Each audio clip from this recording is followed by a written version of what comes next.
déjeme saludar a los maestros. Es día de mesa de maestros con el querido Francisco Paco Cruz, periodista de larga trayectoria, más de 47 años en el periodismo, autor de una larga lista de libros. Le recomiendo sus dos más recientes, Las Damas del Poder y García Luna, el Señor de la Muerte, orgullosamente miembro de esta familia sin censura. Querido Paco, un abrazo.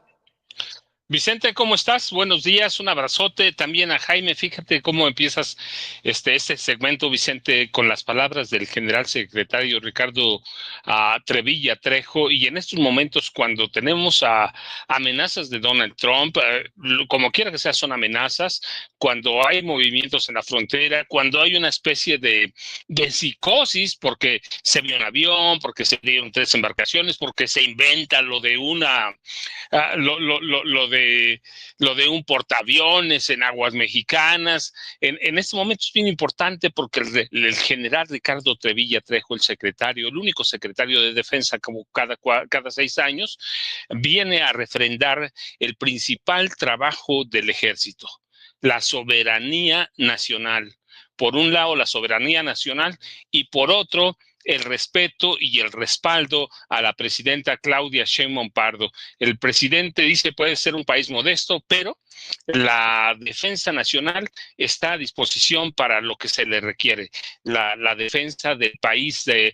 Así que, y la soberanía, dice, no es negociable. Es bien importante en este momento que haya unidad en el gabinete, pero que sobre todo en un secretario, el de Marina no está, pero lo avala porque están los dos ahí, el secretario de Marina, Raimundo Pedro Morales Ángeles, el almirante y el general, están dando una declaración de unidad y de que entienden cuál es la labor del ejército, que no son las labores policiales, sino cuidar la soberanía nacional. Y en este momento eso es importantísimo porque se ponen a tono con los otros secretarios que son más visibles en el gabinete. Así que la marcha de la lealtad de este domingo, Vicente, se enmarca en esa unidad que hay en torno a la presidenta, para mí, en torno a la presidenta Claudia Sheinbaum Pardo, pero ya tendremos temas. Pero buenos días, Vicente. Jaime, buenos días, un abrazote también. Claro que sí, Paco. Creo que queda claro que hay un cierre de filas también en las Fuerzas Armadas para respaldar a la presidenta, a la comandanta. ¿Y sabes qué?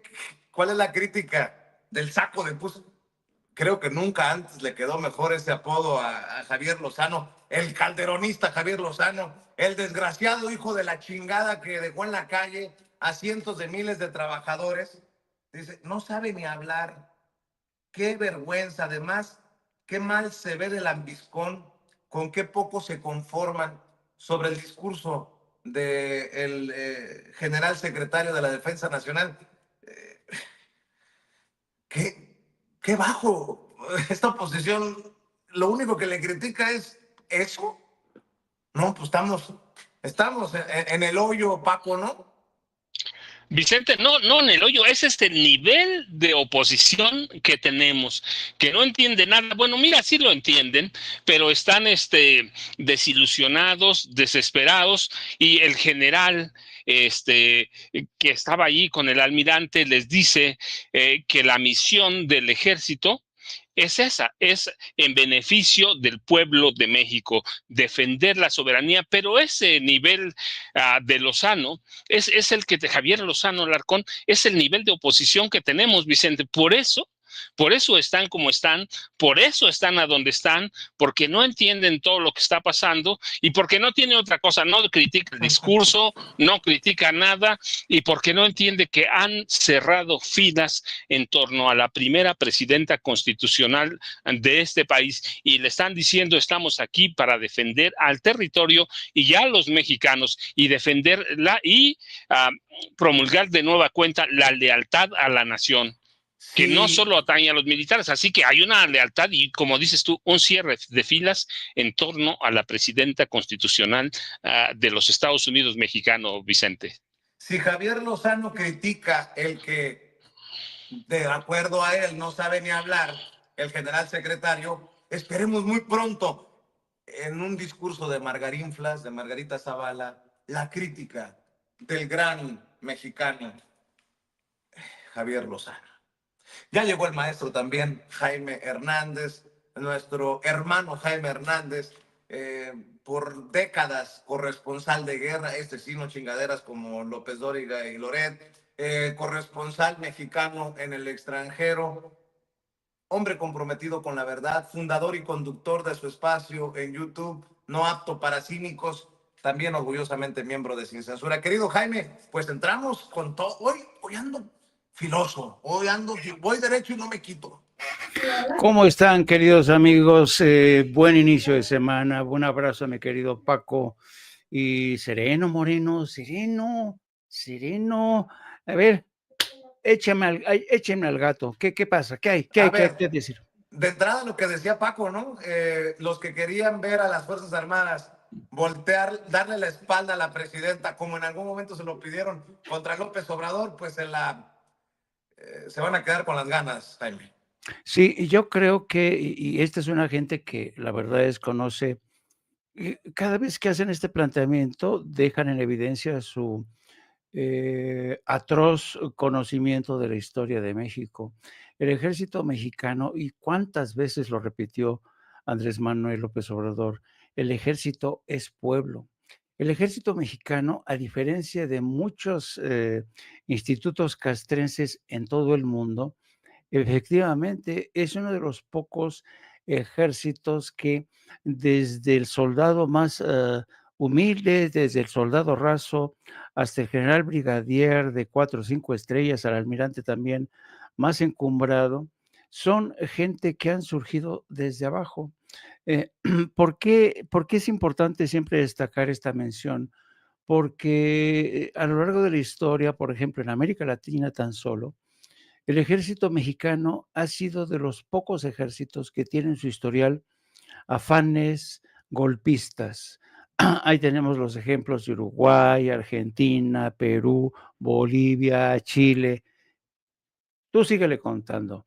Los únicos ejércitos realmente en el continente, en el hemisferio occidental, que son leales a la patria, que son leales al pueblo y a las instituciones, son el ejército mexicano, que tiene un muy acendrado sentimiento nacionalista por su historia, cómo surge el ejército, cómo lo integran nacionalistas, cómo la cercanía, por ejemplo, con Estados Unidos, ha hecho el ejército mexicano un ejército muy leal, muy leal. Para el ejército mexicano, la defensa de la patria es lo primero. Y hay pocos ejércitos en realidad que se parezcan o se asemejen en esto. Por ejemplo, otro de los ejércitos que han demostrado una enorme adhesión a las instituciones y sobre todo que surgen del pueblo, pues es el ejército de Venezuela. ¿Cuántas veces, cuántos operativos ha lanzado, por ejemplo, Estados Unidos y la CIA para ver si de alguna manera conseguían respaldo en el seno de las Fuerzas Armadas de Venezuela para darle un golpe de Estado, primero a Hugo Chávez y ahora al presidente Nicolás Maduro? No han podido nunca. ¿Por qué?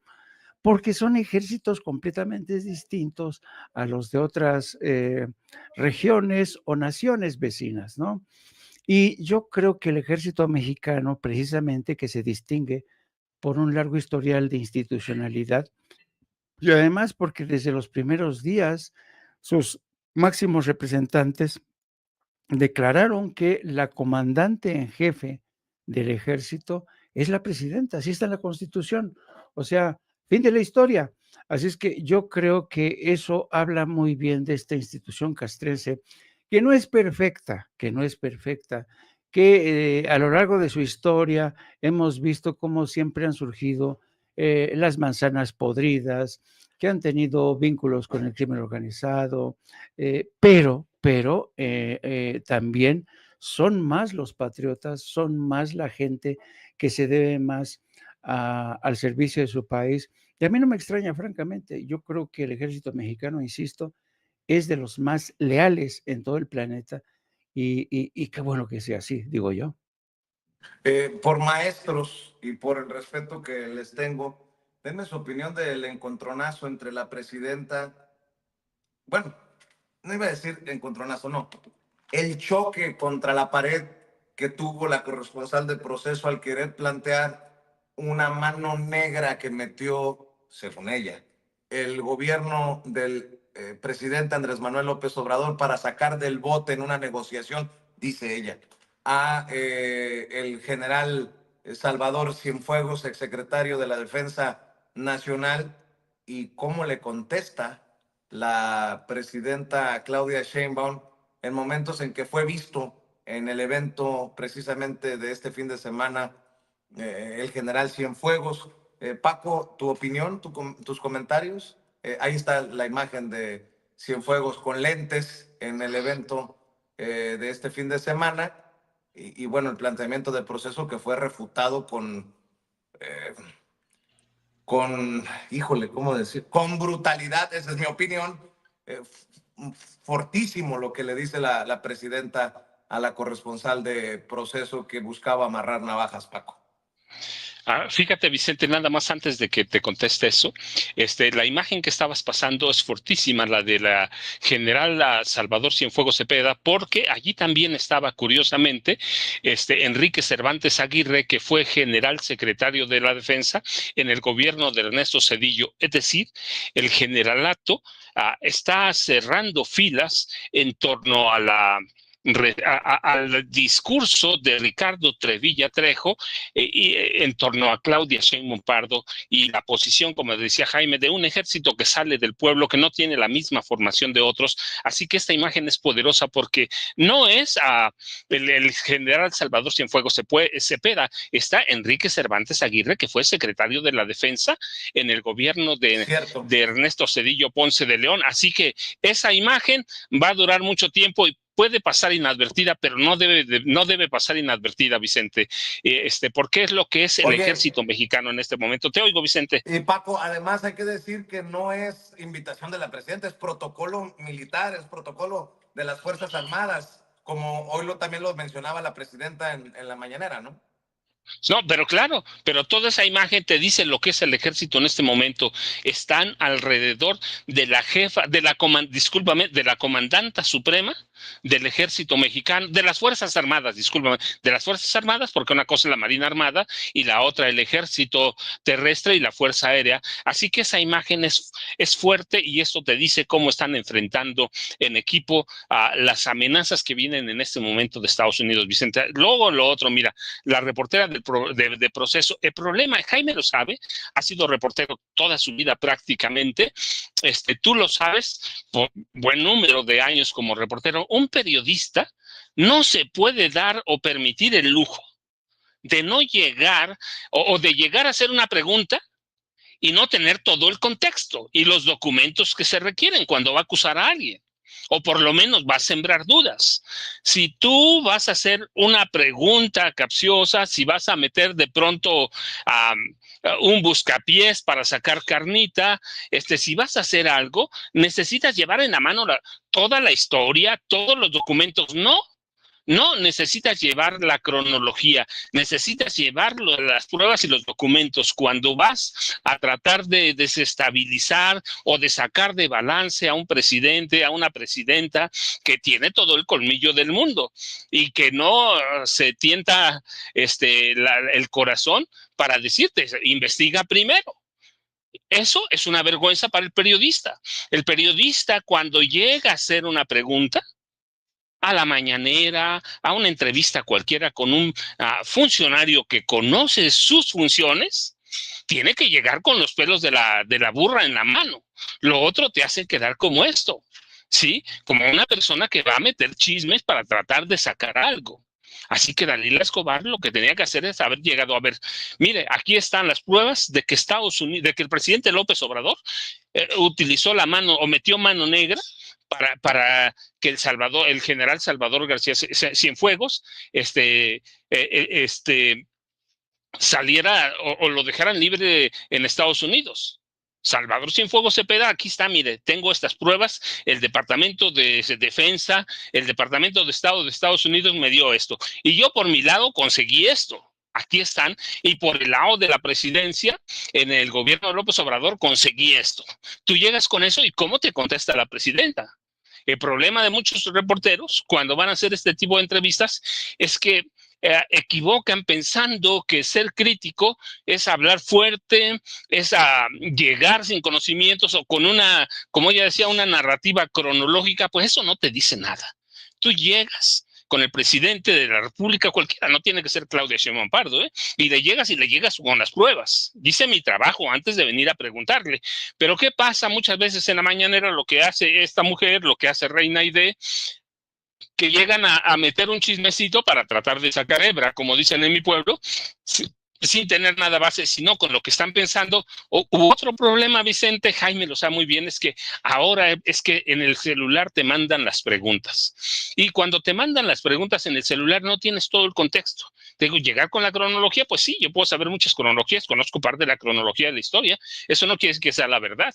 Eso quiere decir que es una parte de lo que pasó, o que pudo haber pasado, porque a lo mejor ni siquiera lo investigué.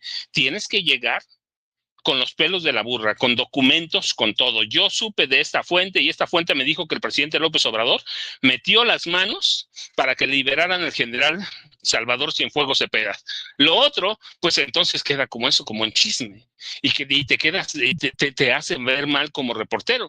Yo, mira, pues no sé, he reporteado prácticamente toda mi vida, lo mismo que Jaime, y lo más vergonzoso, lo más vergonzante, tú lo sabes, Toño lo sabe, es que un funcionario te pueda rebatir con pruebas o que te pida, bueno, a ver, entrégame las pruebas o preséntalas aquí. Tú debes ir preparado, Vicente. Pero, pues es que el problema es que llegan para tratar de desestabilizar, de sacar de su zona de confort a la presidenta. Y no vas a sacar de la zona de confort a la presidenta si no te preparas para una mañana. Si lo que haces es un día antes llevar tus preguntas o esperarlas en el celular y decir, tengo esto. No, espérate.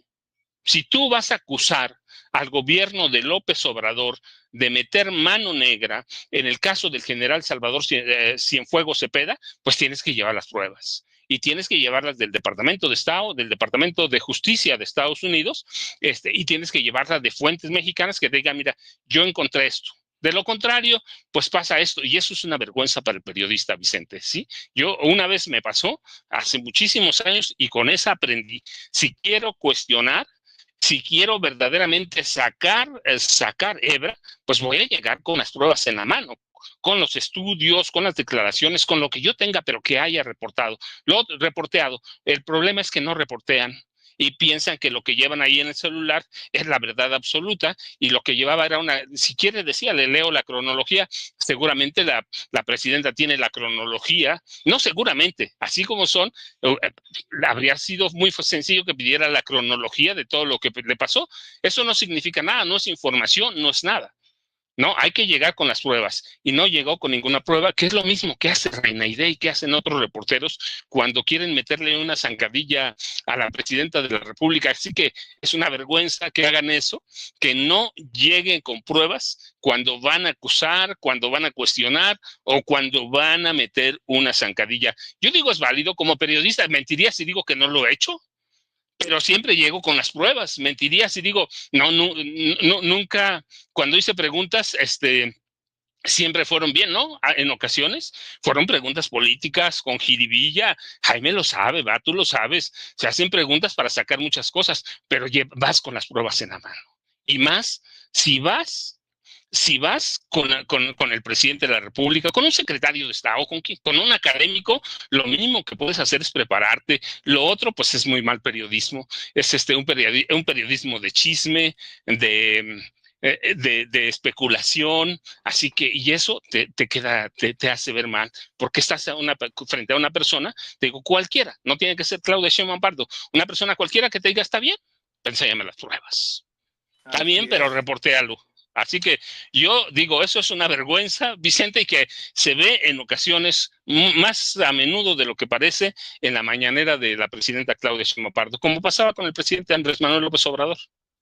Así es, y precisamente antes de ir con Jaime, vamos a ver y escuchar lo que dice el abogado César Gutiérrez Priego sobre la presencia de Cienfuegos en la conmemoración de ayer, que encabezó la presidenta de México, la doctora Claudia Sheinbaum, con las Fuerzas Armadas. Me han estado preguntando que por qué motivo El general Salvador Cienfuegos Cepeda estuvo presente en la conmemoración del evento de la Marcha de la Lealtad, encabezado por la presidenta de México y comandanta suprema de las Fuerzas Armadas, la doctora Claudia Sheinbaum. La respuesta es muy sencilla. Quien era presidente de México, Luis Echeverría Álvarez, emitió un decreto el 30 de enero de 1976 y lo publicó en el Diario Oficial de la Federación, en donde se señalaba que todos los secretarios de la Defensa Nacional que terminaran su encargo no pasarían a la honrosa situación de retiro, sino por el contrario, se mantendrían en el activo como asesores del alto mando militar, lo que significa que serían asesores de quien ocupe el puesto de secretario de Defensa Nacional. Esto en automático los convierte en miembros de la plana mayor de la Secretaría de la Defensa Nacional.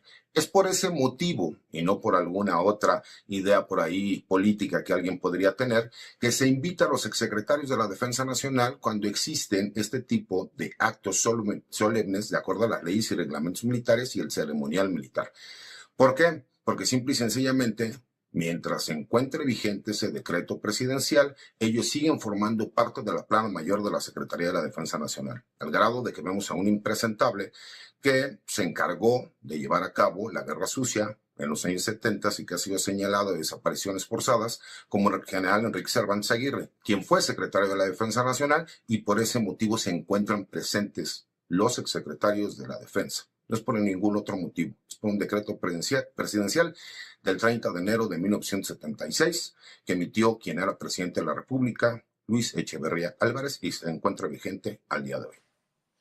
Por si acaso estaban con la narrativa de lo invitó Sheinbaum, ya pactaron, ya hubo acuerdo con el pasado.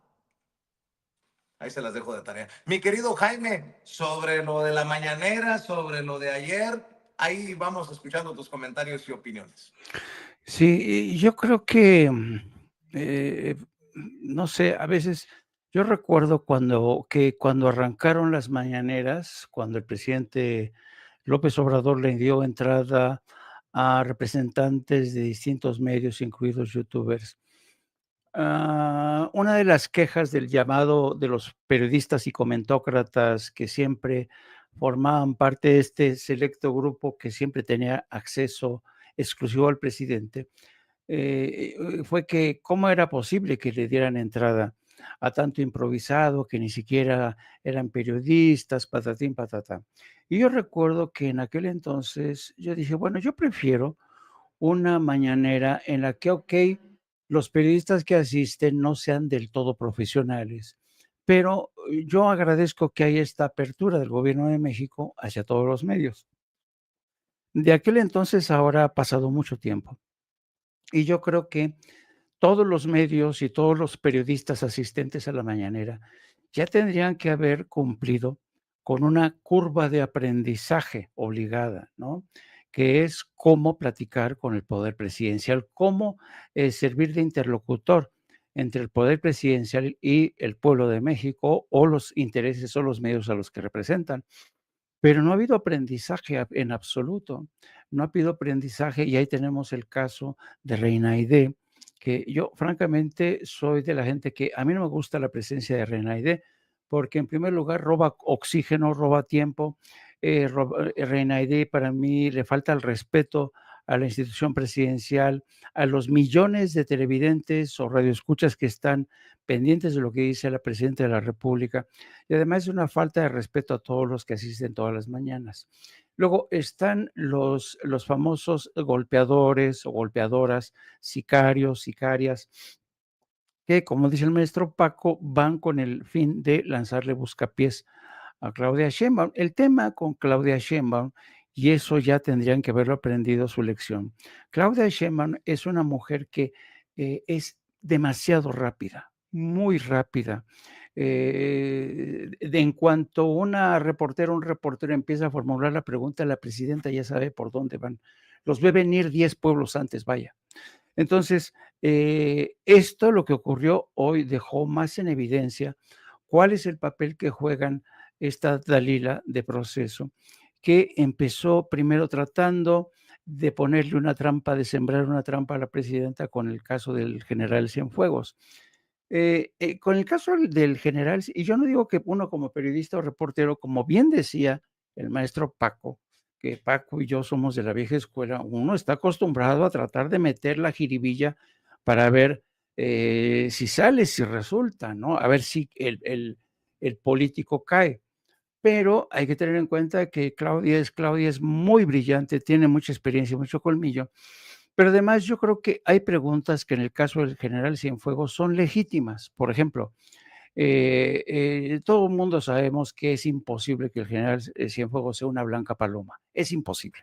Está el caso, por ejemplo, de Ayotzinapa, y hay preguntas legítimas en ese sentido, ¿no?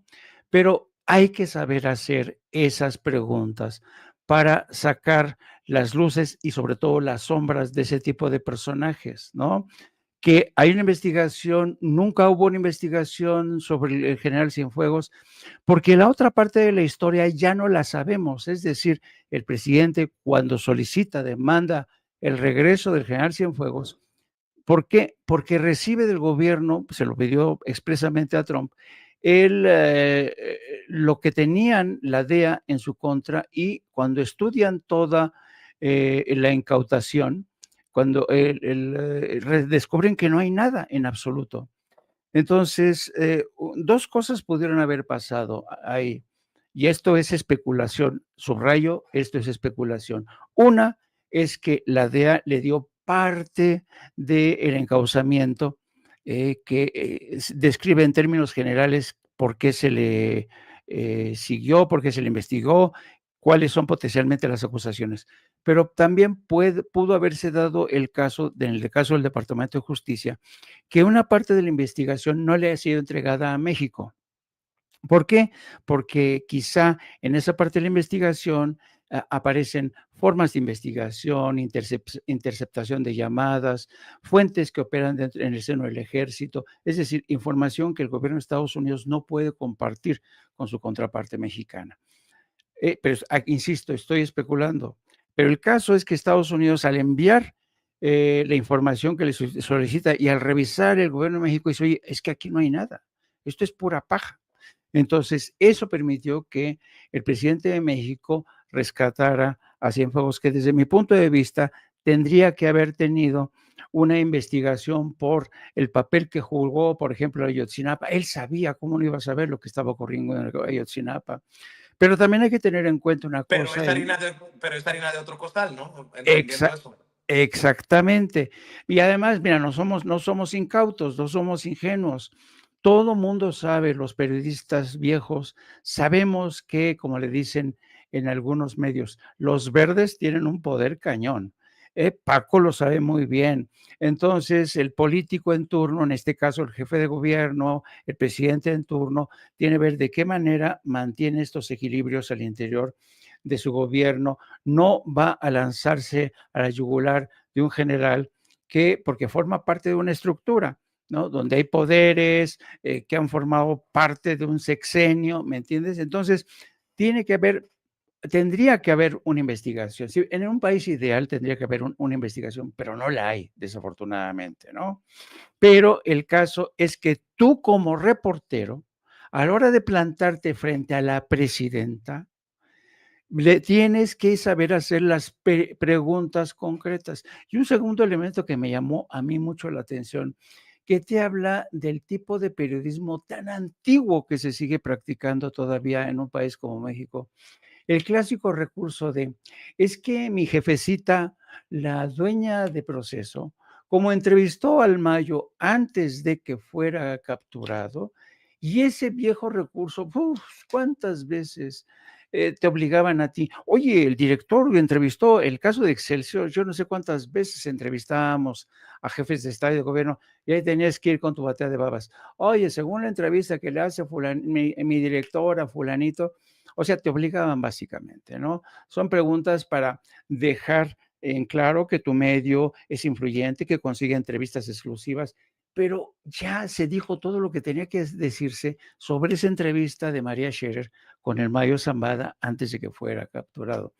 Y otro tercer elemento que yo encontré muy penoso, humillante diría yo, fue la forma en que Dalila trata de enredar a la presidenta, farfullando, ni siquiera formulando una pregunta coherente, no, estuvo farfullando a tal grado que la presidenta le dice, a ver, no te entiendo, a ver, volvamos, a ver, ¿qué me quieres preguntar? O sea, la presidenta todavía con esa paciencia. ¿Y cómo es posible que tú como reportero te expongas a ese ridículo? Primero, no sabes hacer las preguntas. Dos, te tropiezas con tu propia lengua, farfullas, ¿no? Frente a una mujer que siempre está focus. Si hay algo que tiene Claudia Sheinbaum, no sé si han dado cuenta, cuando la presidenta empieza a escuchar, dice, a ver, espérate, ¿cómo dices? Porque sabe la presidenta, tiene que concentrarse en la pregunta. Pero claro, al decirle la pregunta, a ver, espérate, regrésate un poquito. ¿Cómo dijiste? Ya la presidenta ya sacó de balance al reportero que intenta ponerle le intenta poner la pierna encima a la presidenta. Yo creo que con esta presidenta lo único que queda es ser muy hábil, tener muy en claro qué es lo que le vas a preguntar y no llegar, que también yo siento alergia por estos reporteros que llegan con el celular en la mano leyendo las preguntas. O sea, yo nunca en mi vida cuando he entrevistado a alguien, yo nunca he sostenido en mi mano un teléfono celular o quizá para citar algo textualmente recurro a mi libreta. Fulanita de tal dijo, ¿qué opina usted? ¿No? Pero estos reporteros que van a la mañanera, que yo no sé en qué escuela estudiaron, tienen esta manía a veces de recurrir y leen la pregunta íntegra, que muchas veces, como dice el maestro Paco, les dictan o se las mandan desde la redacción.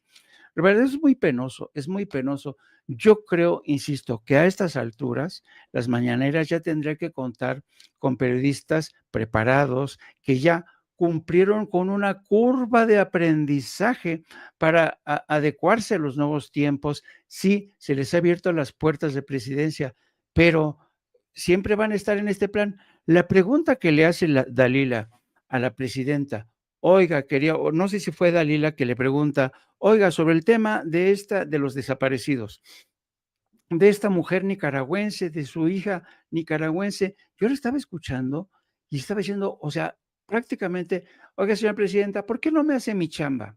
Fíjese que tengo una curiosidad. Fíjese que hay una mujer nicaragüense que su hija se murió. ¿Vas tú y le preguntas eso a la presidenta?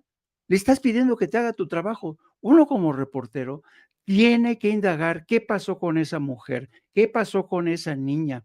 Hay muchos casos de desaparecidos. Uno hace su investigación, pero va uno ahí a pedirle a la presidenta, que tiene muchísimas cosas que hacer, que te haga la chamba. O sea, yo creo que es ya, de verdad, es indignante el papel de algunos reporteros ahí en la mañanera.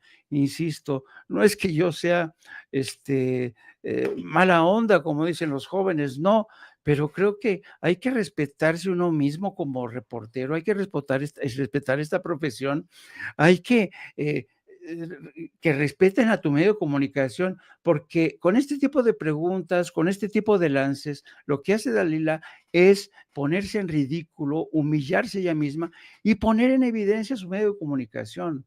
Yo creo que, insisto, tienen que entender que ya no estamos en el sexenio buena ondita, tolerante, indulgente de López Obrador, que les permitía incluso a la reina Aide hacer sus panchos. No, ahora estamos con Claudia Sheinbaum y desde que llegó Claudia Sheinbaum muchas cosas han cambiado. Hablando de periodistas, no sé si te enteraste, mi querido Paco, mi querido Jaime, de lo que publica en su columna en el Universal Salvador García Soto. Yo no sé si Salvador García Soto va a terminar en la lista de estos exhibidos por Manuel Hernández Borbolla, a quien usted ve y escucha seguido aquí en Sin Censura, de los beneficiados por la USAID, ¿no? Ya algunos pusieron el grito en el cielo, pero fíjense lo que publica Salvador García Soto. La autonombrada 4T y su partido Morena, con la presidenta como jefa y el expresidente como el poder tras el trono, se han convertido a lo que AMLO bautizó como la mafia del poder. No, ya, chingo a mi madre. Ahora la mafia del poder la encabezan Claudia Sheinbaum y Andrés Manuel López Obrador. Por cierto, la USAID, el brazo de la CIA, la USAID por años en el gobierno de López Obrador, detrás de intentos de desestabilización. Mi querido Paco, ahí van los temas quedando sobre la mesa. Mira, empezamos, los dos, podemos tocarlos todos, el de García Soto y el de la USAID. Primero el de la USAID, porque sí es el otro es un caso patético, pero la USAID, no lo digo ahora, lo digo hace mucho tiempo. Cuando nació en 1961 la USAID, fue como un disfraz de apoyo político de la CIA. Era una fachada de la CIA para apoyar supuestamente en el desarrollo democrático, en el desarrollo de infraestructura en algunos países, los derechos humanos. La realidad es que con el desprestigio que se cargaba desde los 50 la CIA y que se prolonga históricamente y en los 80 empieza a cambiar y le dan paso a la DEA, crean un brazo político y ese brazo político es la USAID, y la USAID empieza a desviar dinero, o no a desviar porque le entregaban los fondos desde el gobierno, a apoyar a grupos políticos. Esa es la realidad. Sí, financiaba algunas políticas de desarrollo, pero la USAID es un brazo político de la CIA desde 61.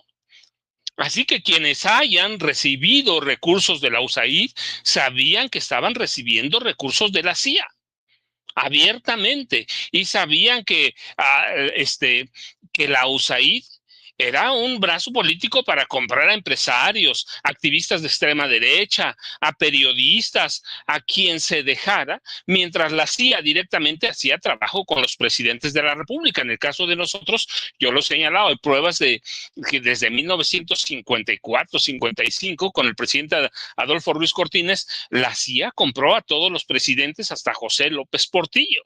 Todos, pero aquellos sectores que no compraba directamente la CIA, sino para disfrazar sus actividades, pues para eso crearon en el 61, y si no mal recuerdo fue el presidente Kennedy entonces el que creó la USAID. Sí, entonces crean la USAID como un brazo político de la CIA. ¿Quién? No lo sabe. ¿Cuántos periodistas? Yo alguna vez lo dije. Todos aquellos periodistas que cobraron un centavo de Mexicanos contra la corrupción y la impunidad de Claudio X González sabían que estaban cobrando dinero de la CIA. Sabían que Mexicanos contra la corrupción y la impunidad recibía dinero de la USAID. Así que trabajaban para la CIA, pues claro que sí, pero como en este país nadie decía nada, y como la derecha controla prácticamente todos los medios viejos, pues todo el mundo se iba a callar. Hasta que el presidente López Obrador, recuerdas, en algunas mañaneras lo dijo: Mexicanos contra la corrupción y la impunidad recibe financiamiento de la USAID, y en épocas electorales recibe más.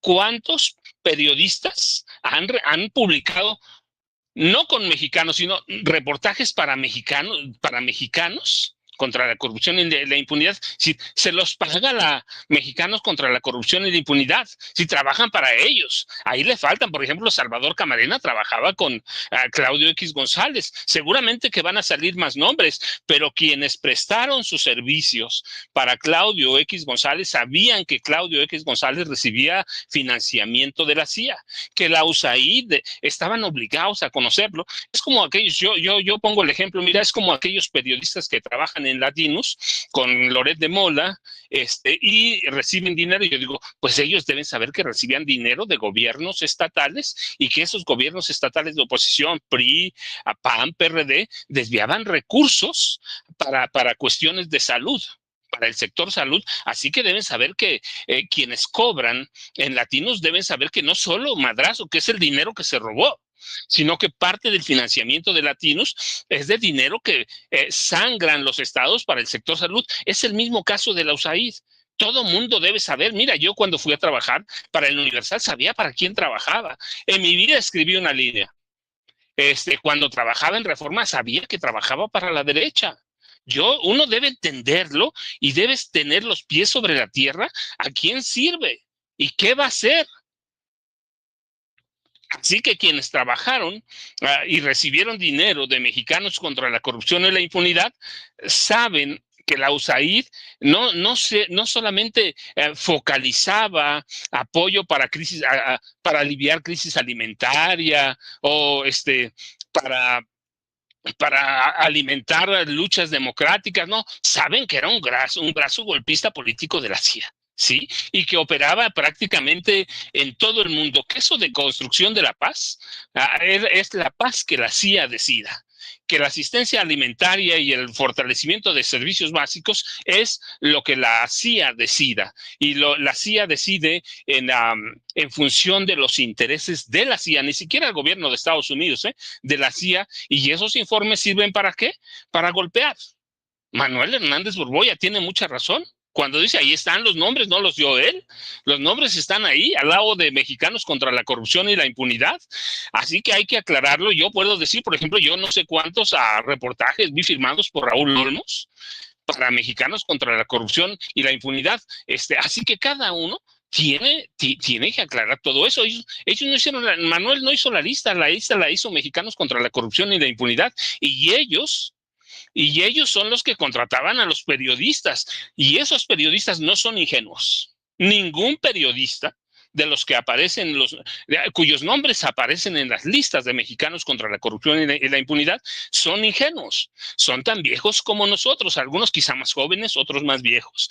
Pero todo mundo estaba obligado a saber que por lo menos 5 años cobraron dineros de la CIA, disfrazados claramente por la USAID o la USAID, pero era un disfraz de la CIA. Así que estamos obligados a conocer qué es, cuánto ascendieron los apoyos a México y todos aquellos organismos, porque no solamente fue la USAID, que recibieron dinero de esta organización, sabían o debían saber que estaban financiados por la CIA.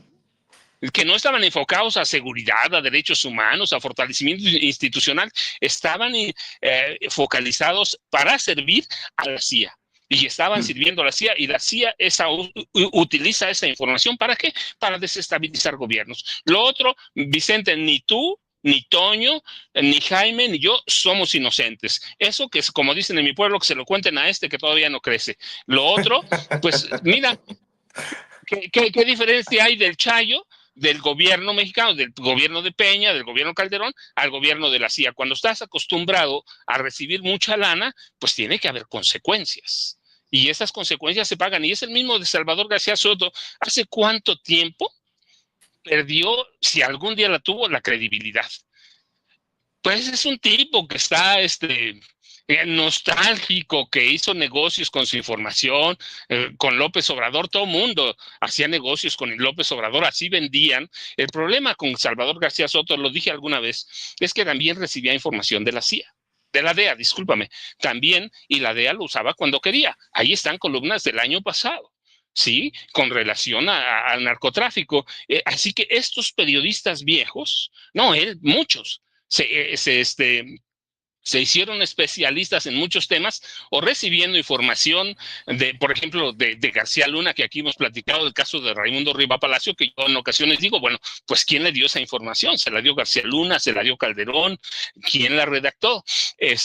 Muchos hicieron negocios recibiendo información de algunas dependencias y, claro, prestaban servicios a estas dependencias y son nostálgicos, enojados con López Obrador, pero yo lo digo con respeto, todavía no veo un periodista, que presente una prueba sólida contra Andrés Manuel López Obrador. Dicen, ya lo está, los narcos con los que negoció López Obrador, ahora los va a atacar o los va a destruir el gobierno de Donald Trump. Pero Donald Trump gobernó al mismo tiempo que Andrés Manuel López Obrador. Sí, así que por los odios que tengas contra López Obrador, los vamos a ver en los periódicos y los vamos a ver mucho tiempo, porque siempre lo hemos dicho, Vicente, la cuestión es que esos viejos medios, el Universal, Reforma, el Financiero, el que tú quieras, todos son de derecha, pero todos son financiados por los viejos oligarcas del periodismo mexicano, y a esos oligarcas, incluido Claudio X González, les da lo mismo recibir dinero del gobierno que de la CIA. Así que, e información del gobierno que de la CIA. Así que, pues, allá que con su pan se lo coman, pero yo digo, esto que presentó y que dijo Manuel Hernández Borboya, que es nuestro compañero aquí, pues hizo lo que nosotros, pues sí, qué bueno que lo hizo. Un abrazo para Manuel, que además me ha tocado o compartir mesa o a veces moderar la mesa, que es un gran periodista y un gran compañero. Pues él no hizo las listas, las listas las hizo, las elaboró Claudio X González o gente cercana a él. Y ya hay periodistas que firmaron cuando trabajaban para los mexicanos contra la corrupción y la impunidad.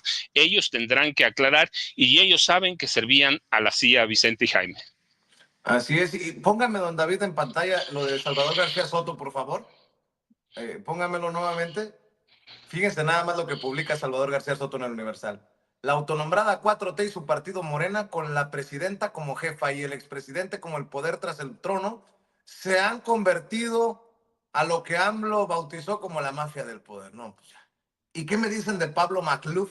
Que era analista o es analista, o no sé si ya lo tiraron al basurero de la historia desde Televisa, pero Pablo Macluf, de la misma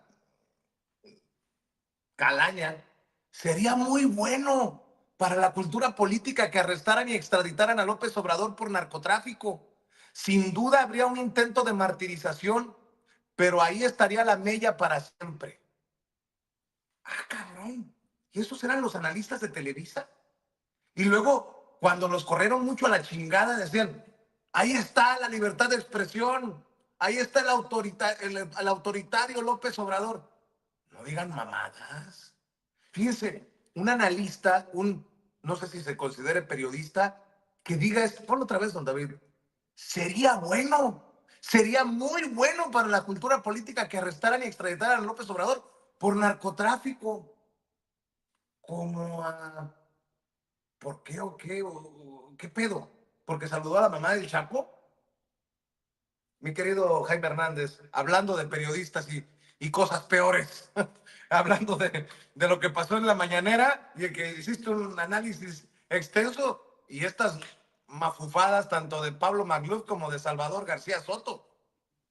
Sí, híjole, fíjate que es bien interesante ver lo que está ocurriendo en México con los medios de comunicación, con los periodistas, con los comentócratas. Es un río revuelto que merece mucho la pena hacer un análisis minucioso de lo que está ocurriendo para hacerse las siguientes preguntas. Primero, ¿hasta qué punto, por ejemplo, personajes como Salvador García Soto han decidido lanzarse la yugular del gobierno, primero de López Obrador y ahora de Claudia Sheinbaum, con el fin de estigmatizarlos y presentarlos como una calca de lo que fue la mafia del poder? ¿Qué hay detrás de todo esto? ¿Qué hay de cierto detrás de todo esto? Sería el buen comienzo de un análisis, ¿no? Para empezar, evidentemente, lo que dice Salvador García Soto no es que no sea cierto al 100%. Porque hay que reconocer que Morena, sobre todo, Morena está integrado, es un movimiento, pero está integrado por tribus del poder, ¿no? Tribus del poder que operan desde distintos ámbitos, tienen distintas zonas de influencia, y estas tribus y estas familias, por ejemplo, la tribu de Ricardo Monreal, la tribu de el secretario de Economía, Marcelo Ebrard, eh, personajes como José Murat, Alejandro Murat, personajes como Mayer, ¿no? Tú dices, ¿cómo te explicas a estos personajes dentro de un movimiento como la 4T? A Mayer yo no me lo explico dentro de ese movimiento, me cuesta mucho trabajo. Que Cuauhtémoc Blanco fue un gran gobernador, que a lo mejor no tiene nada pues, que lo investigan, como dijo hoy en la mañana la presidenta. A donde voy es que la 4T no es un movimiento que lo integran santos, vírgenes, no, no, y yo creo que muchos de los errores que ha cometido la 4T al integrar a indeseables o impresentables, con este afán de armar coaliciones, de juntar a tribus, que apenas unas tribus no se llevan con otras, pero ahí está con tal de mantener el poder. te das cuenta que hay algo de cierto en que el movimiento de la 4T ha incluido dentro de su movimiento a indeseables, pero de eso a decir que la 4T es la mafia del poder es una exageración, ¿no? Ahora, se entiende este esfuerzo de Salvador García Soto que desde hace tiempo ya viene, lo vimos creo que la semana pasada estaba con esta cantaleta de que el narco tenía alianzas con la 4T, con el presidente, con Claudia. Pero si uno le sigue la pista a este tipo de argumentaciones, por ejemplo, la de Salvador García Soto, la del Maluf, la de Anabel Hernández, toda esta gente, y empiezas a atar los cabos, es muy interesante. Por ejemplo, hay un personaje que se llama Joshua Treviño. Joshua Treviño es un personaje bien fascinante. Joshua Treviño es director del Texas Public Policy Foundation. Pero aparte de ser director del Texas Policy Foundation, mira, les voy a pasar un link que es interesante, que de una nota publicada en El Independiente, que es un periódico casi, casi marginal, que ahora maneja, se lo estoy pasando a mi querida Ceci, es un periódico marginal que maneja Carlos Ramírez, que era analista de el Financiero. Después, cuando compran el Financiero, sacan a Carlos Ramírez. Carlos Ramírez anda dando tumbos por aquí, por allá. Carlos Ramírez tiene negocios su hijo tiene negocios de guaruras, empresas de seguridad. Bueno, el caso es que ahora tiene este periódico independiente y hace unos días publica el Independiente declaraciones también en el sentido de que el gobierno de la 4 tiene vínculos con el crimen organizado y citan como fuente a Joshua Treviño. ¿Y quién es este Joshua Treviño? Mira, es esto, me refiero a esto. Evidente narcorrégimen entre Estado y cárteles de México, Treviño. Bueno, pero Treviño, lo que no se dice en esta nota, Joshua Treviño es contratista de una de las contratistas de la CIA, es de la Booz Allen, ¿se acuerdan de la famosa Booz Allen en la que trabajó Edward Snowden? El exagente de la CIA trabajó en esta empresa. Esta Booz Allen es la que controla la seguridad de todo, por ejemplo, el Departamento del Tesoro. Booz Allen tiene todo. Entonces, cuando Edward Snowden se mete a la Booz Allen, es cuando saca toda la información que luego distribuye. Bueno, Joshua Treviño es uno de los operadores de Booz Allen. Entonces, empiezas a atar cabos. ¿Qué hace Joshua Treviño? Diciendo las mismas cosas que Salvador García Soto, diciendo las mismas cosas que Maluf, diciendo las mismas cosas que Anabel Hernández. ¿Por qué todos coinciden en esto? La conexión es evidentemente la CIA, Booz Allen, todos estos contratistas que están en una campaña, ¿no? Bueno, esa es la parte, y claro, tú dices, ¿por qué Salvador García Soto viene publicando esta historia? ¿Por qué otros medios y políticos se hacen eco? ¿Están recibiendo dinero de la CIA o de otras, o del USAID, o fundaciones como la Fundación Ford, se sabe que también, o la Endowment Agency, ¿no? Pero hay quienes le hacen el caldo gordo a estas teorías por puro entusiasmo, ¿no? Son los famosos tontos útiles. Entonces dices, híjole, qué peligroso que estos personajes se comporten de esta manera, ¿no? Haciéndoles el caldo gordo a estos golpistas. Yo me acuerdo que cuando era un reportero jovencillo, nosotros sabíamos cómo operaba la CIA. La CIA sembraba noticias a la vieja usanza, se reunían con el jefe de redacción, con el director, le decían, oye, ¿puedes publicar este material? Y ahí estaba, ¿no? Siempre ha habido un vínculo entre la USAID y los medios de comunicación en México. Por ejemplo, recuerdo que una vez en Afganistán, uno de mis colegas, no de medio mexicano, de un medio español muy conservador, se quedó sin dinero en Kabul. Y entonces estaba en serios problemas, porque claro, ¿de dónde sacas dinero en Kabul? No hay cajeros automáticos, no hay bancos abiertos. Y me acuerdo que quien le proporcionó el dinero para que siguiera con la cobertura fue una oficina del USAID, pero sabíamos que eran agentes de la CIA. y ellos le daban el dinero para que siguiera con su cobertura, favorable, por supuesto, a la imagen de Estados Unidos.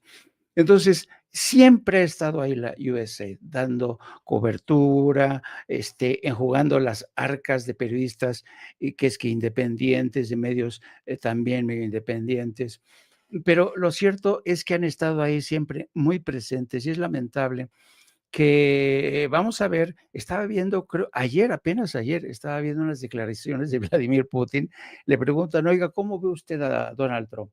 Y responde Vladimir Putin, pues tengo la esperanza, porque lo conozco, es un hombre de carácter, de que termine de limpiar aquello pronto. ¿A qué se refería? ¿Limpiar pronto qué? Eliminar USAID, eliminar, porque ya sabes que están pidiendo la renuncia de una larga lista de agentes de la CIA. El director general de la CIA, Ratcliffe, le ha ofrecido a Trump una lista de posibles candidatos para que se puedan retirar, pero Trump le dice, no, quiero que se retiren todos los de esta zona, de esta y de esta. O sea, está entrando Trump a saco pidiendo renuncia de agentes de la CIA, cerrando USAID, y por algo será, digo yo. Híjole, qué cosas, ¿no? Por cierto, nos acaba de confirmar Manuel Hernández Borboya, en un rato se va a enlazar con nosotros. Estoy revisando temas, comentarios, información. ¿Con qué cerramos en la ronda final? ¿Comentario, opinión, tema? Ustedes deciden. Tú decides, Paco. Mira, Vicente, te mandaron, fíjate, en la mañana, te mandaron, sí fue un comentario, ¿no? Una voz del pueblo, una voz del pueblo en la que advierten que para qué más dinero a los partidos políticos, por ahí deben tenerla. Y es bien interesante esa voz del pueblo, ¿sí? Sobre la necesidad de ya no contar con más partidos políticos, porque pues porque son una sangría de dinero. Y quien mandó esta voz del pueblo, para que sepa que le prestamos atención, es bien interesante, porque mira, solo en este año que no es electoral, la derrama de recursos públicos para financiar a partidos que adentro tienen de sus filas a dirigentes criminales, mafiosos. Ahí están los casos del PAN, con Jorge Romero Herrera, del PRI, con Alejandro Moreno Cárdenas, que tienen, o que albergan en sus filas a delincuentes abiertamente. Tienen razón, la derrama de recursos públicos, para que tengan una idea de lo que representan. Por ejemplo, en 2025, para Morena, 2,486 millones de pesos, un año que no tiene nada de electoral. Para el PAN, 1,233 millones de pesos. Para el PRI, 933 millones. Para Movimiento Ciudadano, 921 millones de pesos. Para el Verde, 790. Para el PT, 637. Y digo eso, para este año no hay elecciones. La política es un gran negocio. Hacer política partidista es un doble negocio. Cuando Jaime hablaba que sí hay parte de grupos de poder dentro de Morena, bueno, pues aquí tienes, los partidos representan un gran negocio. Por eso hay más de 30 solicitudes de crear nuevos partidos políticos. Si mantenemos con nuestros recursos a organizaciones que dentro de sus filas tienen a criminales o tienen a impresentables. Así que quienes mandaron esa voz del pueblo tienen razón. La política es un negocio, y ese negocio hay que cerrarlo, Vicente. No más partidos. Imagínate, por eso Alejandro Moreno Cárdenas no le interesa irse a ningún lado, no le interesa hacer el poder, no le interesa nada. El poder ya lo tiene. 933 millones va a recibir este año, a los que no tienen que dar cuenta de nadie. Son recursos del partido. Y si a eso le sumas que el PAN y el PRI y Movimiento Ciudadano como partidos nacionales, bueno, también el Verde y el PT, van a recibir financiamiento de cada una de las 32 entidades, es una locura de dinero. Es un gasto brutal. Cada estado les destina un buen presupuesto. Así que ya basta de tanto vividor, de tanto zángano. El presupuesto para los partidos es un ingreso y eso debe terminar, Vicente. Yo cerraría con eso porque la gente, cuando uno escucha las voces del pueblo, uno dice, tienen razón. Hay cosas que de pronto se ven y son una ofensa para los partidos porque sabemos para qué los ocupan. Pues para divertirse, para andarse paseando, menos para hacer proselitismo. Y el caso del PAN y del PRI son dos casos generales. Llevan años sin tener un solo militante más, sino por el contrario, reduciendo, sin pelear nada, que estanque a la pepena de los recursos públicos que sirven para engordar sus cuentas bancarias. Vicente, yo ya sabes, @Paco Cruz Jiménez en Twitter, Francisco Cruz en Twitter, en X antes Twitter, Francisco Cruz Jiménez en Facebook. Te dejo un abrazote, hijo, igual Jaime, un abrazote y nos vemos mañana, Vicente. Claro que sí, mi querido Paco. Recuerden los 2 libros más recientes de Paco, Las Damas del Poder y García Luna, El Señor de la Muerte. Y por cierto, solo por no dejar, vaya mensaje para Uriel Carmona, el exfiscal de Morelos y el exgobernador Cuauhtémoc Blanco. Impunidad para nadie. Que se investigue a todos. Le duela a quien le duela, le pese a quien le pese, hasta donde tope. ¿Me estás oyendo, Cuau? ¿Está oyendo, exfiscal? Si hubo un pleito ahí de que primero el desafuero para Cuauhtémoc y luego la destitución de Uriel, creo que eso retumbó en todos lados lo que dijo la presidenta. Mi querido Jaime, opinión, comentario, tema, tú cierras. Fíjate que yo creo que es pertinente volver a hablar en este contexto en el que estamos hablando de cómo eh, el paisaje de los medios de comunicación en México. Déjenme cerrar con eso, porque yo creo que es pertinente volver a hablar de ello. En momentos en que hoy constatamos cómo USAID prodigó a ciertos comentócratas, a personajes que los enviaban a Ucrania para hacer sus viajes como reporteros, como corresponsales de guerra. De Denise Dresser no vas a estar hablando. Pues ahora que nos estamos hablando de cómo repartía el dinero a USAID, yo creo que también es pertinente hablar de cómo el gobierno de México, durante el sexenio de López Obrador, cómo se repartió ese dinero entre los medios de comunicación. Porque, a ver, ¿se acuerdan de aquella frase de López Portillo que se fue casi chillando? No voy a pagar para que me peguen, yo no voy a pagar para que me peguen, cuando se refería a la publicidad oficial que repartían de los medios de comunicación. Bueno, pues esto es un estudio de contralínea que es interesante, ya sabíamos más o menos, pero dicen, a ver, yo no entiendo esta lógica. ¿Cómo durante el sexenio de Andrés Manuel López Obrador, el gobierno de la República en publicidad repartió, fíjate nada más de 1,800 millones de pesos a Televisa, en primer lugar, 1,500 millones de pesos a La Jornada, en segundo lugar, y 1,200 millones de pesos para Azteca? Son los 3 principales beneficiarios de ese sexenio: Televisa, La Jornada y TV Azteca. Y por lo menos desde Televisa y TV Azteca, Dios mío, sobre todo de TV Azteca, qué sacudidas le medían al presidente. Y yo sigo sin entender, francamente, esta lógica de cómo le siguen dando tanto dinero a medios que se empeñan en estar serruchándole las patas al banco de la 4T un día sí y otro también, con columnistas como Salvador García Soto, con comentaristas como Raimundo Arriba Palacio en Televisa, el señor Zuckerman. En fin, yo creo que yo no, francamente me cuesta muchísimo entender la lógica de esta distribución presupuestaria, mientras hay medios de comunicación y proyectos de información que se están muriendo, se están languideciendo, ¿no?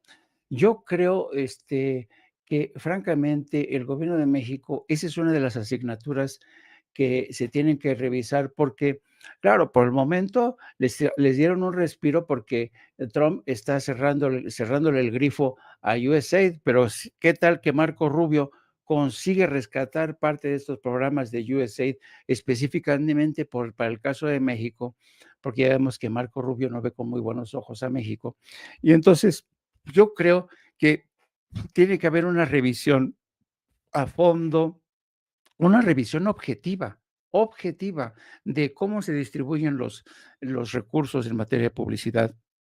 Yo entiendo que hay otras prioridades, la educación, la salud, las infraestructuras, la seguridad del país, lo entiendo, lo entiendo. Lo que no entiendo es que se sigan destinando tal cantidad de recursos para aquellos que un día sí y otro también te golpean.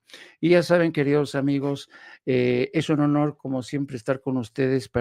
Un abrazo para mi querido Paco, un gran abrazo para ti, mi querido Vicente Serrano. Ya sabes que contigo, en las buenas y en las malas, con el proyecto de Sin Censura, los abrazo a los dos. Y ya saben que nosotros todos los días, de lunes a viernes, a partir de las 14 horas, en No Apto para Cínicos, síganos a través de nuestras redes, @Jaime Journo. Un abrazo muy fuerte. Gracias, mi querido Jaime, mi querido Paco. Nos vemos en No Apto para Cínicos. Estamos en las redes contigo, Paco. Que pasen excelente tarde, maestros. Nos vemos aquí en Sin Censura.